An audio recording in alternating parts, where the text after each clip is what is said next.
Happening now, hold fire. Veterans in Chautauqua County, they're calling out a new gun law they say prevents proper honors for fallen American heroes. And the latest on a serious pedestrian accident on Interstate 90, plus a new marker honoring a historical Jamestown theater. Live and on demand, this is WNY News Now. Thank you for joining us for WNY News Now. I'm Justin Gould. Those stories and more are next. But first, military veterans in Chautauqua County, they're calling out New York's new gun law, which they say is not only a violation of their freedoms, but also restricting their ability to honor fallen comrades. Our Julia Gress reports. Every veteran has sworn to support and defend the Constitution of the United States. But now it seems we are not able to have all the rights and privileges our Constitution affords. The right to bear arms has been canceled. U.S. Army veteran Henry Link was amongst those who voiced their concerns this week about the state's new gun restrictions, saying that this law prevents fallen American heroes from receiving a proper three-volley salute when laid to rest. Fellow Army vet Maddie McGinty agrees. Throughout history, the three-volley salute has been a sign of respect for the fallen. The three empty blank cartridges are placed in a folded flag and presented to the next of kin. This is done as a remembrance of the sacrifice and to signify the three staples of service: duty, honor, sacrifice. The measure, which took effect on September 1st, prohibits firearms in sensitive locations, which includes many public places and religious grounds. Local veterans argue that since most cemeteries are public or are designated to a religion, their honor guard cannot legally perform their duties. This also extends to parades. In a move of support, the Chautauqua County legislature passed a motion Wednesday notifying state officials their stance on the issue, specifically calling for the law's immediate repeal. So remember, a few years ago, the SAFE Act was going to make everybody safe, but didn't make anybody safe up in the top shooting up in Buffalo.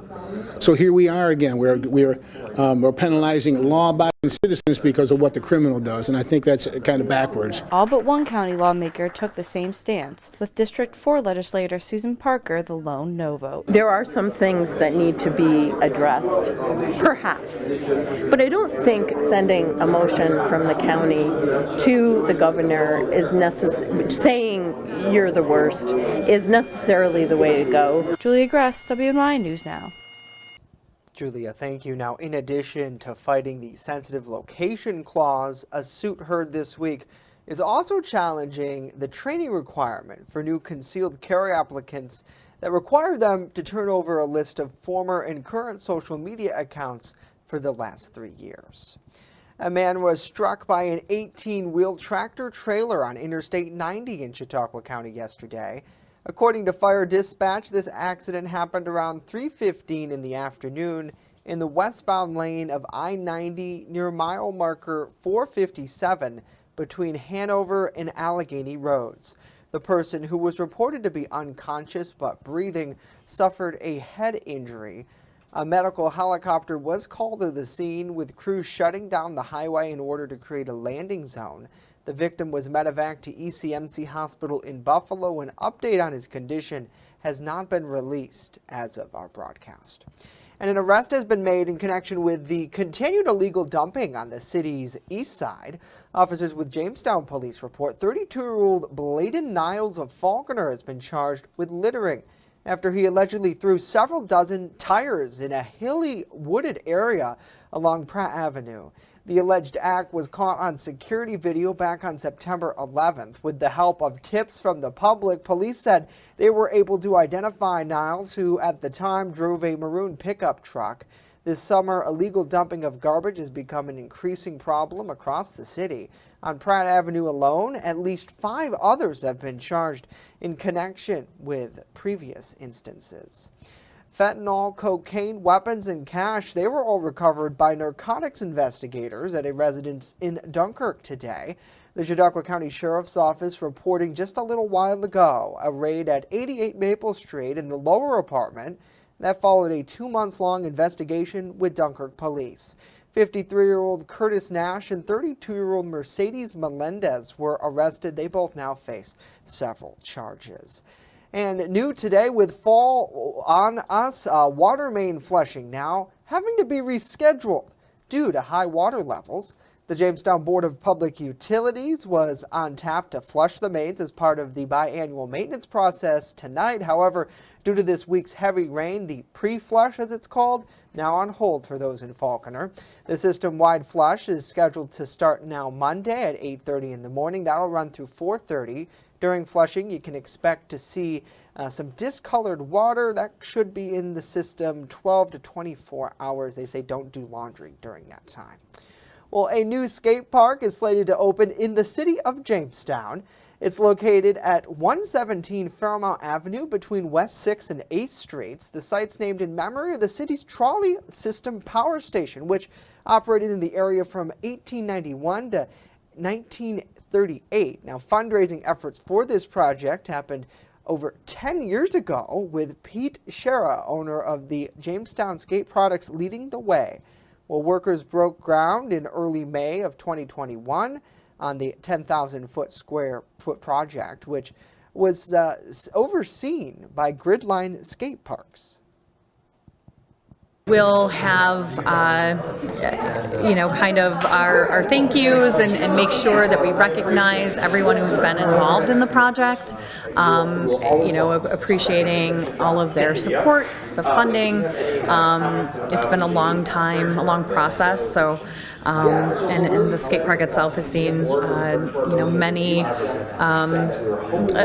quite an evolution from what it originally was going to be. I'm sure the kiddos are excited for that. The park will officially open again Saturday, October 1st at noon. The public encouraged to attend and check out this new amenity.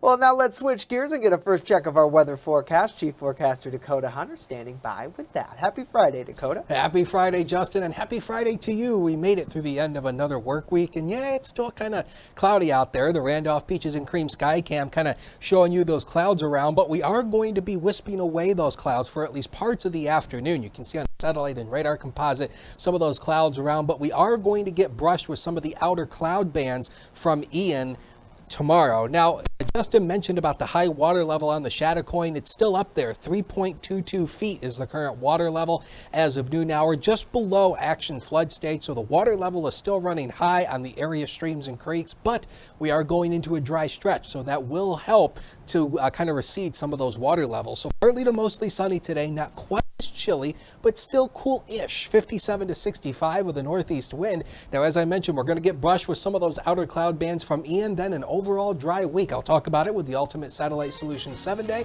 later in the show. Justin. All right, Dakota, we'll see you back in just a bit. As we continue, we're taking a look at the new plan to require all zero-emission vehicles here in New York State. And later, our Washington, D.C. correspondent explaining the fight to help dairy farmers in our region.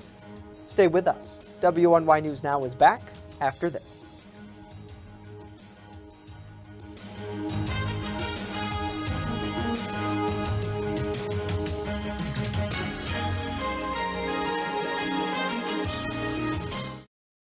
With coverage that matters. This is WNY News Now. Looking for a fair and honest auto mechanic? Look no further than DeWias Auto Service. Located at 140 Main Street in Randolph, our family-owned business is ready for all of your automotive needs. From general service to more complex repairs, count on DeWias Auto to keep you on the road. We not only keep your cars running smoothly, but also looking great with our expert detailing crew. Send us a message on Facebook or call us today at 716-358-2292 to set up an appointment. DeWias Auto Service. Fair, honest, and the best prices guaranteed. I'm a survivor. I'm a survivor. I'm a survivor. Testicular cancer is the leading form of cancer in men aged 15 to 35. 1 in 250 men will be diagnosed with testicular cancer. But 98% will survive if detected early. As a survivor, I believe early detection is the key. Learn how to do a testicular self-exam and other important facts about testicular cancer at oneball4tc.com. EagleZip.com is your local one-stop shop for all of your home and business computer needs. Located on Fluvan Avenue Extension, just outside of Jamestown, EagleZip.com sells and services all brands of desktops and laptops, as well as servers and network equipment for your business. All new computer sales include transferring your data from your old computer plus a 2-year warranty. Call EagleZip.com today. Stop by EagleZip.com today and let us make computers easy for you. You're watching WNY News Now, where coverage comes first. This week, the commissioner for the New York Department of Health expressed high concerns for cases of poliovirus. Our Albany Capitol correspondent is hearing from health leaders and community advocates about how serious this is and what residents need to do to stay safe. The New York State Health Department yesterday declared poliovirus as an imminent threat to public health in the state. Poliovirus was previously thought to be eradicated in 1955, following its initial outbreak in the U.S. in 1952. Community health advocate Elizabeth Benjamin has had a long history with poliovirus. She worked for years in other countries where she saw polio patients, and her now 91-year-old mother had polio as a young girl. It is not a good disease to contract. It's not a good disease to recover from if you're so lucky, and it can be lethal. Polio can have a range of symptoms from a fever and a sore throat to paralysis and even death, according to the Center for Disease Control. The first polio case in nearly a decade was reported to the New York State Department of Health and Rockland County Department of Health on July 21st of this year. And on August 21st, health officials reported finding evidence of poliovirus in the New York City's wastewater samples. Peter Bizzetti III, public health director for Chemung County Health Department, said while they haven't seen any cases of polio in Chemung County, they're working on getting approval to start doing wastewater samples. If we look at maybe a silver lining of one of the things that came out of COVID was the importance of what wastewater testing can do for us in terms of what the true incidence of disease is in the population. To combat the spread, Governor Kathy Hochul officially declared a state of emergency for polio on September 9th and is currently working with the New York's Health Department Commissioner to expand funding and resources for local counties. In Albany, Elise Klein, WNY News Now. A decision by regulators in California now has cleared the way for New York to move forward with its own goal, requiring all new cars and trucks to be sold in the state to be zero emission by 2035. New York Governor Kathy Hochul announced the new state regulations, which would require 35% of new vehicle sales to be zero emission vehicles by 2026, 68% by 2030, and then eventually 100% by that date of 2035. Under the Clean Air Act, states can either abide by the U.S. government's vehicle emission standards or choose to follow California's stricter requirements. New York is one of 17 states that either partially or will fully follow California's new standards. Well, September is Life Insurance Awareness Month, and insurance officials and industry leaders, they're urging people to make sure they're prepared for the unexpected. Life insurance can be used for several things, including income replacement, estate planning, or to pay outstanding debt. Most importantly, it can help maintain the lifestyle of families and or dependents. Officials say when shopping for life insurance, and it's important to find coverage that fits your needs and budget. Well, the Biden administration changed eligibility for student loan forgiveness plans the same day Republicans sued to block it. 6 Republicans-led states are fighting President Biden's student loan forgiveness plan in court to prevent it from taking effect. But a change in policy announced yesterday could thwart Republicans' legal challenges. Now, borrowers whose federal student loans are held by private lenders will be excluded from taking part. New York dairy farmers bring in about billions of dollars into our state's economy each year. In fact, they're one of the top dairy producing states here in New York. But many of these farms end up spending more money to produce a gallon of milk than what they earn back from their hard work. Our Washington, D.C. correspondent Rachel Knapp spoke to one congressional senator on the issue. Senator Kirsten Gillibrand is pushing legislation that would change the federal milk pricing system. She says it's an old system and that our local dairy farmers should really have a say in this process. So we asked her how the current system is impacting our farmers in Western New York. We've seen this roller coaster where cost of production exceeds the reimbursement rates, and it has to stop. And so our farmers are living on thinner and thinner margins, and they can't make ends meet. And so we need to redo the system. And that's why we want to ask GAO to do their review now. And it's why we're going to have a process in the Farm Bill to require this review. The GAO is the Government Accountability Office. Gillibrand says she's going to ask them this week to conduct a review of the Federal Milk Market Order Program. She says this review will help make sure the federal pricing system accounts for the interests of smaller farms. In her legislation, which is called the Dairy Pricing Opportunity Act, it would direct the USDA to start holding federal milk market order hearings within 6 months after this legislation is signed off. Gillibrand says these hearings will give farmers a chance to give their input on how their products are priced.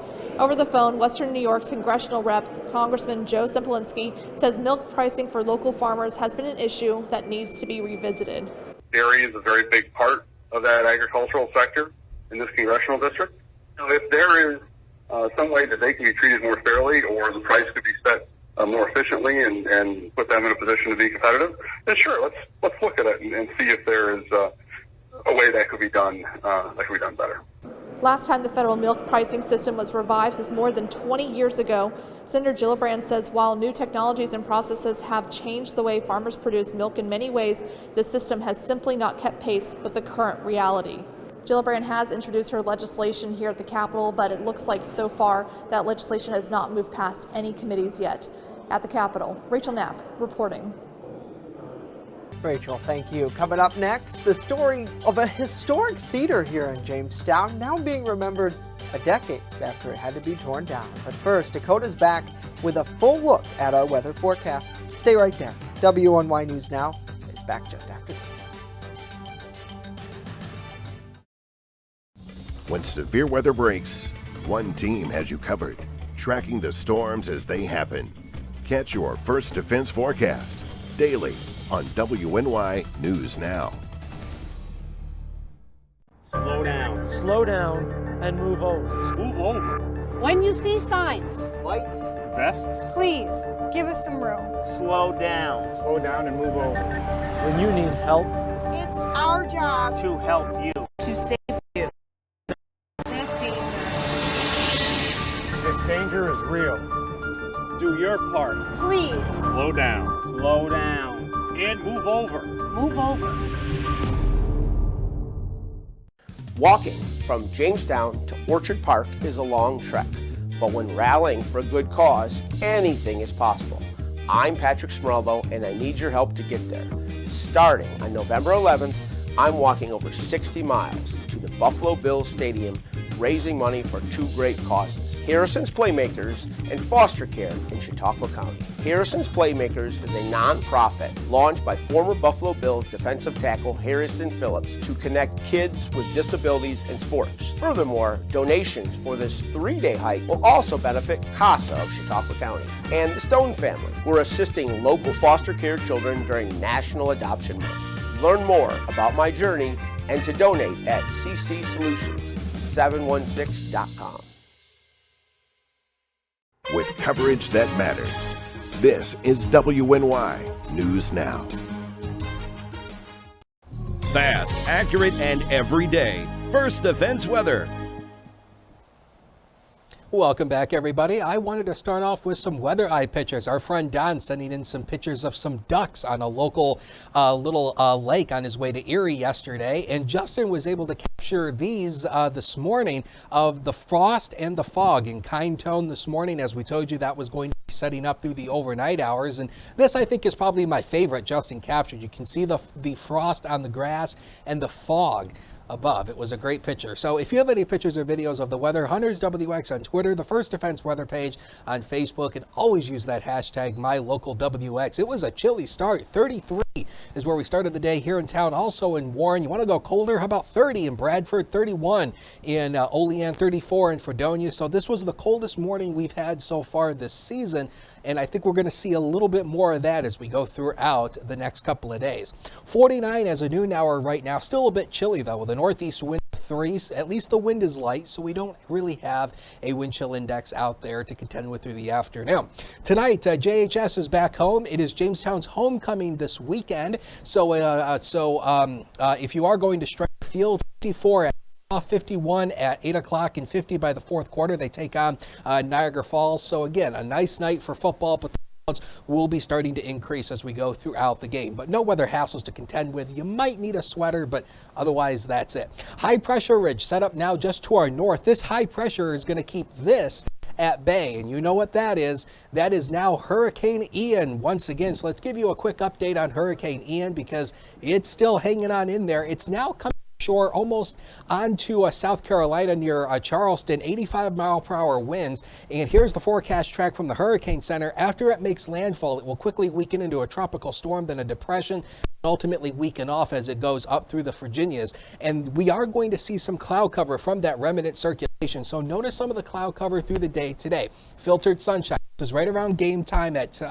for Jamestown today. No weather hassles. Now, this model does bring in a little too much moisture for tomorrow. I think any precipitation from Ian's going to stay to our south, but we are going to see more clouds coming in tomorrow. So we'll call tomorrow mostly cloudy with some of those cloud bands coming in from Ian. We'll keep some of the clouds in place for Sunday. And even though, again, the model is trying to paint a little too much moisture in for the southern tier. Now the next 7 days, powered by Ultimate Satellite Solution. So you can see we're up to 62 tomorrow, 59 on Sunday, just a little bit cooler, some sunshine Monday. And then our next chance of rain, Justin, will be next Thursday.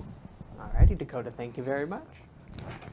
Well, in an effort to help our furry friends find a forever home, we're partnered with the Chautauqua County Humane Society for our Pet of the Week. Joining me live in studio is Brian Papalea, and just slightly off camera, our featured furry friend this week. We finally got her to relax. Dakota's weather calmed her right down. There she goes. Is that supposed to be an insult? No, not at all. Not at all. It's just soothing. It's all the cold weather. Yeah, Slows it down. Everybody's in snuggle mood. It's time for a nap. So, Brian, can you introduce us to her? Yeah, this is Halen Rose. She's about 6 years old, and she is an awesome dog. We had a nice car ride over, and she was enjoying that. And she is doing some tricks. She can sit pretty. So, can you sit?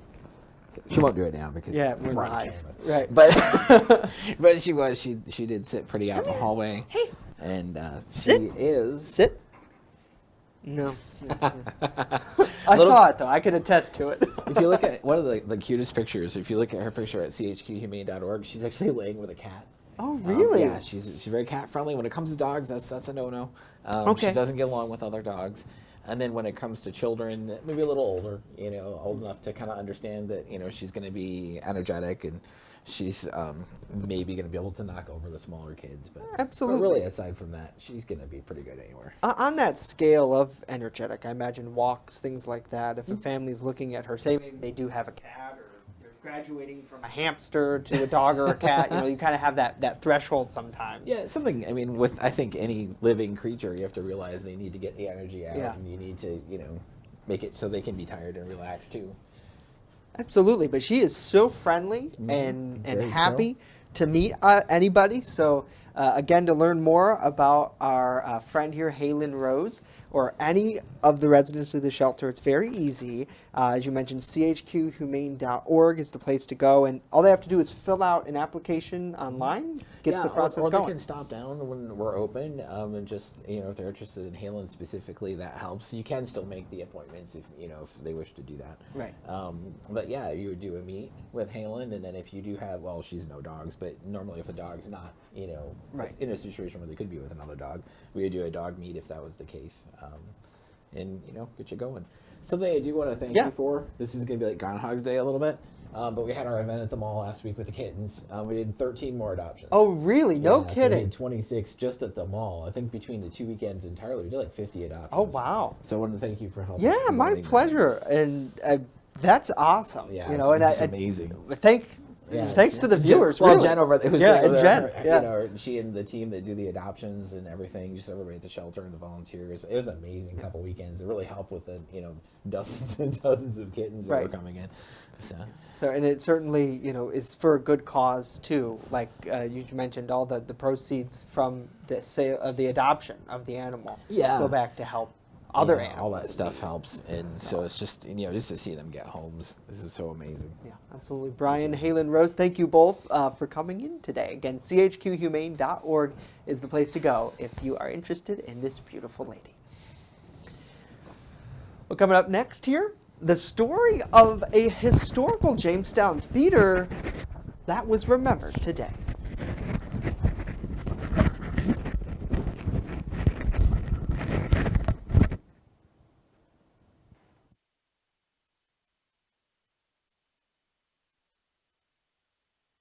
You're watching WNY News Now, where coverage comes first. Walking from Jamestown to Orchard Park is a long trek, but when rallying for a good cause, anything is possible. Starting on November 11th, I'm walking over 60 miles to the Buffalo Bills Stadium, raising money for two great causes: Harrison's Playmakers and foster care in Chautauqua County. Learn more about my journey and to donate at ccsolutions716.com. Catch your first defense forecast daily on WNY News Now. When severe weather breaks, one team has you covered, tracking the storms as they happen. Catch your first defense forecast daily on WNY News Now. Slow down, and move over. Move over. When you see signs, Lights, vests, please give us some room. slow down. Slow down and move over. When you need help, It's our job to help you. to save you. Despite the danger. This danger is real. Do your part. Please Slow down. Slow down. And move over. move over. Welcome back to WNY News Now. A new historical marker was unveiled today honoring the former Winter Garden Theater. Bronson Rasmussen joining us to tell us more about the story behind what was really an iconic spot. Yes, Justin. The marker located at Jamestown's Winter Garden Plaza commemorates the theater that stood there for almost 100 years. Opening in 1913 at the cost of $60,000, the establishment was known for its elaborate and costly atmosphere, showing pictures for 10 cents per feature film. The theater was also among the first places locally to boast new technology. Moviegoers at this time and through the 80s could enjoy perks like the advanced soda machines of the theater's concessions, a machine that had Coke, Orange, and Sprite, of course a popcorn machine, all sorts of different candies, and even an ice cream machine. The Winter Garden Theater was the last of an era, ultimately closing in the 90s. There were talks in 2008 to reform the building at a cost of $2.3 million. Lawmakers decided to deconstruct and redevelop the space as a public courtyard.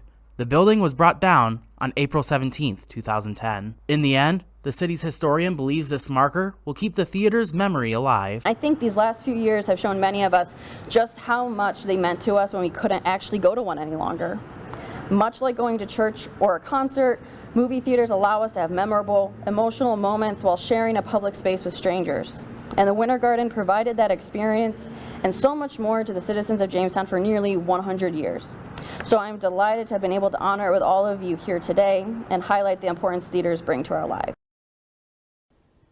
This site is the 78th location in the city of Jamestown to receive a historical marker, Justin. Yeah, and it really, I think she brings up a really good point there. We weren't able to go to theaters for what felt like a long time. And years. I think about before, obviously before the technology arrived, that wasn't a thing for people. And to be able to honor this spot and continue it is incredible, even though the theater's not there anymore, but they still hold concerts. Yeah, right. They have the entertainment in one way or another. And I think that the plaza, right, it's named after the theater. Yes, the Winter Garden Plaza for the Winter Garden Theater. Right. So it's a cool spot, and I'm sure there's a lot of people with it, going into the latter half, just 40 years ago, not even, under 40 years ago, it was still there. Yeah. People remembering that and being able to pay homage to it with this sign is certainly really special, Brunson. Thank you for bringing that to us. It was quite the experience to learn something that really hasn't been around in my time or any of our times here. Yeah, absolutely. So it's a really cool piece of history. Well, that is going to do it for our show this week. The last show of September, too, as we officially kick off October. At least we did it by matching blue today. We did. Oh, that's true. We did it to commemorate the last day of September. Dakota's he blue is. too, yeah. Andrew, where's your blue? Yeah, he's got the white on today. Have a great weekend.